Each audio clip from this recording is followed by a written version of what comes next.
It is a true thing that in the world parallel to the reality you experience, that there exists a coterie of metaphysical mystics who call themselves the practitioners. I have taken upon myself the feat of rendering the past and present history of this community as newly illuminated. I should start by saying that no story really truly has a hero or villain in the way that you and I understand. There are merely two sides, both equally good and bad, who meet along a single thread but collide over opposing objectives. Incidentally, along this thread lay Mahavira, one of the greatest shamanas you will ever hear about.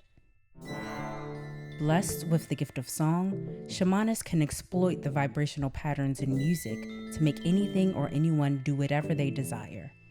And while most shamanas need music to practice their gift, Mahavira was exceptional in that they could harness the spare frequencies already in the air, manipulating electricity, light, even the molecular structure of human beings.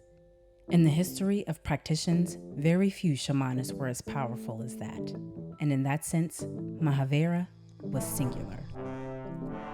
Now, while some practitioners acquire their gift through biological or blood ancestors, Mahavira was one of those who acquired through a soul ancestor.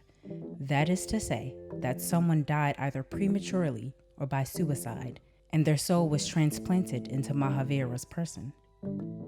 Unfortunately enough, Mahavira and all their forebears were fated to a life of solitude, inevitably leading to death by loneliness. In that sense too, Mahavira was truly singular.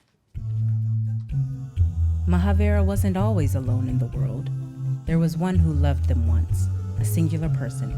But as with all of their ancestors, Mahavira's mother was taken from them to force them to face their solitude and eventually overcome it. For Mahavira's predecessors, the loneliness always overcame them first, but Mahavira resolved to make different choices. They were a submarine, and if they didn't generate the internal pressure to sustain the weight of the emptiness around them, they would surely be crushed under the burden thrust upon them by destiny. So they invited solitude. They relished in it and made them feel powerful. And they learned that to master loneliness is to be your own friend. It is learning to never abandon yourself. And once you learn to keep your own company, you can make a friend out of anyone or anything. But on a certain evening, as they surrendered to the ambiance of a cold winter sunset, they could hear their mother's voice riding the coattails of the passing wind. But they were fooled. It was just the ghost of a memory long buried. This ghost resurrected an ancient yearning in Mahavira, the thirst for companionship.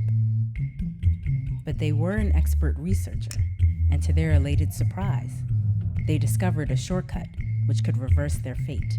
The key to it was the business of forced ascensions. This phenomena occurs when a practitioner's soul is displaced from their body and replanted into another. Mahavira, being the crafty shamanists that they were, could perform these forced ascensions as penance. Each soul that was liberated through ascension vindicated each unfulfilled life of their ill-fated forebears, a soul for a soul.